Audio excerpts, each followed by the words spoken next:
Hey, good afternoon, everybody. Hey, happy Father's Day. Happy Father's Day. This Father's Day message is going out to all the fathers all across the world. Okay, anybody who happen to be in a father position. Okay, you don't just have to be a male to be a father. You know, there's a lot of single parents out there that are raising families, raising kids on their own. And so to you, I say happy Father's Day to you as well. As some of you guys might know, for multiple years, I would host fathers' life camps down at the stadium here in Jacksonville, Florida and beyond. And again, the whole purpose was to try to help take fatherhood to the next level. Fathers are a major role in our community and in our society, in the lives of our families, and basically wherever this world goes is basically led and driven by fathers. So what I wanted to do today, I just wanted to share an encouraging message with you guys today. A message about fatherhood, a message about kingdom fatherhood. What is this and how can we continuously grow, be encouraged where we're at, and then take steps. Here's some information that can help you apply it to your life and improve not only just your life, your family, your relationship, and your community. And so one of the keys to understanding the roles of the fathers is basically understanding what is a father. You know, a father is designed, again, from the very beginning. God says in his Bible that, that he created us. And therefore, he is the ultimate father. And so the message today, we're going to talk about what are some principles of fatherhood? What are some characteristics? What are some things that we can do? How can we do it better? How can we continue to maintain the things that we are doing? Because in this generation, without fathers, our community, our generations, and even our futures can fail. And so understand the importance of it. I want to walk with us today to understand it. When we think about how God created us, the male was designed by God to be the father of his family, the father of his marriage relationships, and the father of the human. When God created human, he created the human family, but he put the male not at the top of the family, but God put the male at the bottom because God wanted to build the foundation. And so when we think about fatherhood, fathers are the foundation. If you go outside, you go down any downtown, you go to wherever, and you see these tall buildings. The building can only stand as high and as big as it is because of the strength of that foundation. As they always say, there was a story that I heard about, pastor, he had a son, 10-year-old son. And he basically said, you know what? He sent his son, he wanted to occupy his son for some time in the morning before they left. And he said, basically, son, I want you to go in this room. And he gave him a puzzle, to put together. And that puzzle was a man on the one side of the puzzle. And then he went in, he sent the kid off in the room thinking that it would hold him there for like 30, 40 minutes. But in 10 minutes, that kid came back with that puzzle together. And it was a perfect picture of the man on the puzzle. And so to the amazement of the father said, how did you do this so fast? He said, well, Dad, on the other side of the picture of the puzzle, was a picture of the world. And I knew that when I put the world together, the man would be right. And when the man is right, the world would be right. And so whether it was a father's picture that he saw on the front or whether it was the world picture that he saw on the back, when the man is right, the world is right. And so the way God set us up, he set us up exactly like that. God is the father and the provider of all things, the very foundation in which we build. And to fathers out there, you are the foundation. Life will go and come based off of how we do. When we think about it, we think about that the male was put at the bottom, not to be subservient, but to be the strength of who we are. Because we said God laid the foundation with the male. One of the words in the Bible that talks about father is the word Abba. And basically the word Abba basically means father. It means father. It means source. It means sustainer. And it means the foundation. So think about it. You and we are the sources of our family. We are the sustainers of our family. And that's why there's such an attack on fatherhood. There's such an attack on, on the family. And it comes down to us. Do we go through problems? Yes, we do. Do we have challenges? Yes, we do. But that's why we need wisdom. We need each other. We need support so that we can go and grow to be that, because there's so many people that is counting on us. It says we're the sustainers.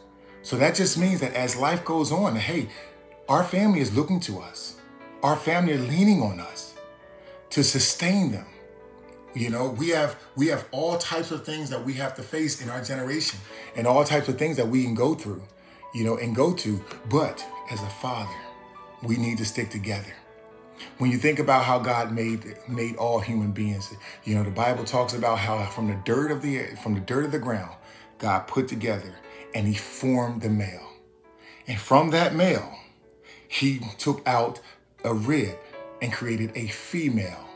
A male, which is a spirit within, but that has a womb. So female is the fetus inside of a male. Male is the source, the very beginning, and the very initial spirit and person that God made. And so we see that everything happens because of that order. When we think about 7-point-something billion people in the world, we think that God only made one male. He made one, and out of that, everything grew.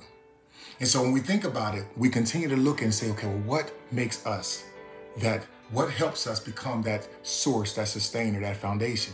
And so we look at it and we remember, we think about it.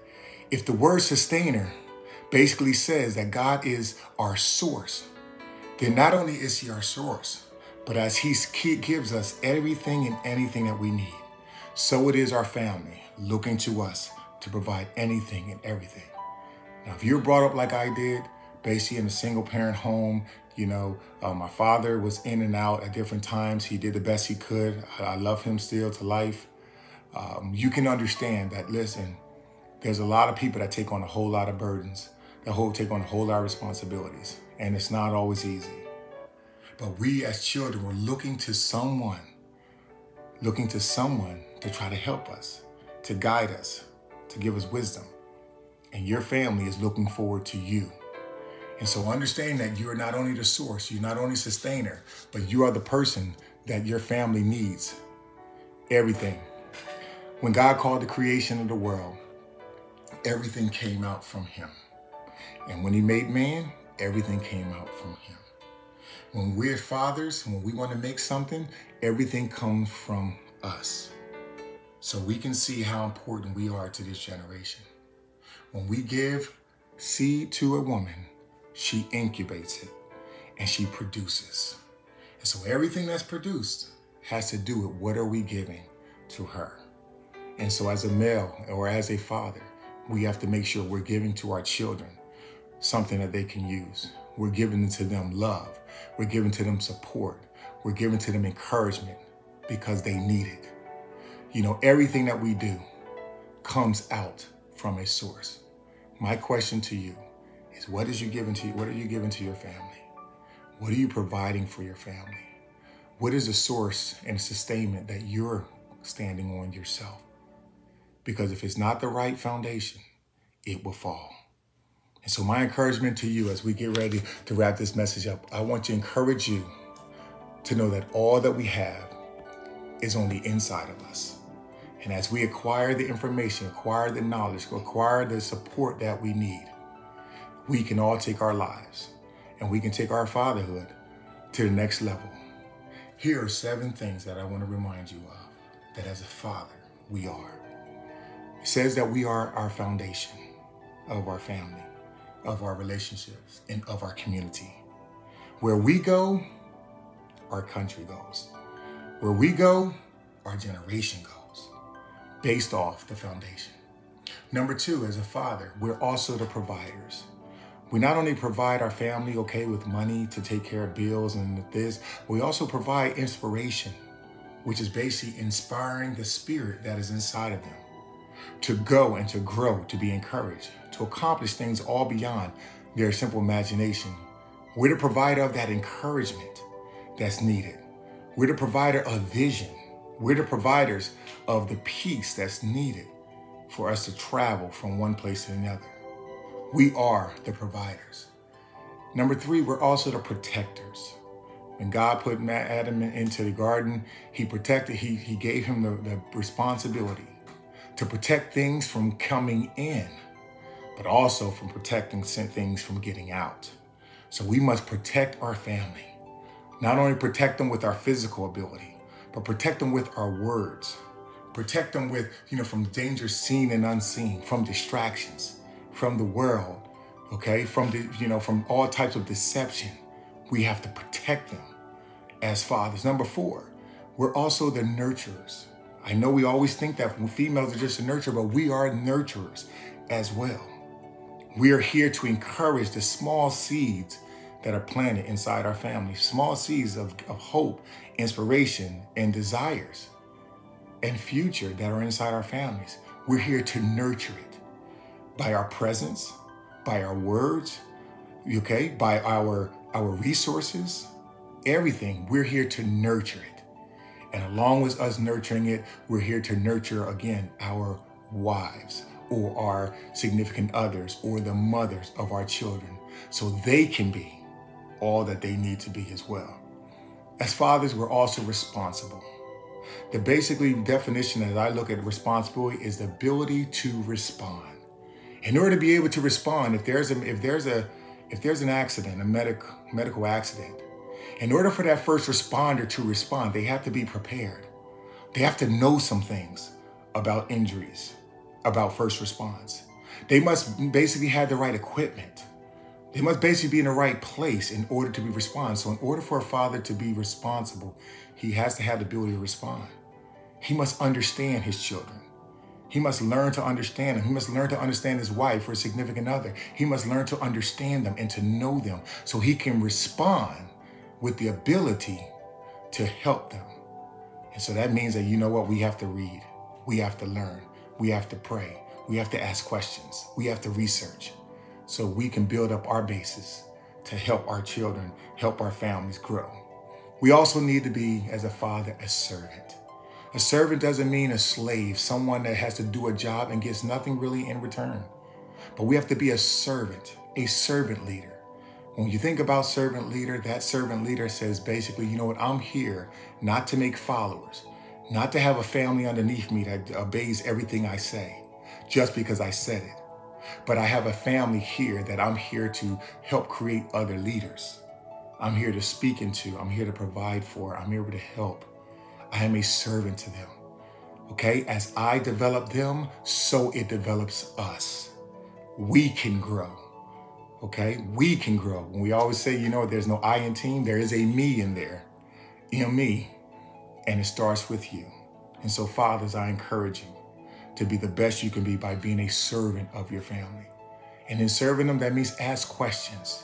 Hey, what do you like? What do you not like? What are your passions? What are your goals? What do you need to help you fulfill that? What do you need from me? Do you need me to tell you more things? Or do you need me to ask questions for more things? Where do you need to go that I need to come with you? Asking questions. What is something that's holding you back? How can I be a better father? How can I be a better husband? Being a servant has everything to do with starting with the questions first that's needed, those heartfelt questions, and then working to produce those answers. And number 7, a true father is a man of honor. That just basically means that doesn't mean that you're perfect. Doesn't mean that you make all the right decisions, but it means that your family, those that are looking to us in some way, shape, or form, they can look to us to honor us, to basically say that this person I can look at and see what life is all about. Or this person is an example. This person I can count on. This person is responsible. This person is such a person that I need to put them on a pedestal and I need to celebrate them. Those that we celebrate, we also honor. And so as you go on your Father's Day today, and it goes beyond now, I just want to encourage any and everybody who is a father or has a father's role that, hey, your family needs you. Our children need you. Matter of fact, this nation needs you. We were all created with gifts and talents, and it's up to us to discover what they are and then to incubate them. Get the right information, get the right resources, do the things that's necessary so that we can not only leave this world and our family with those things that we earned, but those things that we learned as well. We can pass it on. I'm looking forward to all the great testimonies that's going to come from your children, from your family, from those that work with you, because you decided to be a next level father. I congratulate you. I support you. I bless you. and I give you honor. Be blessed.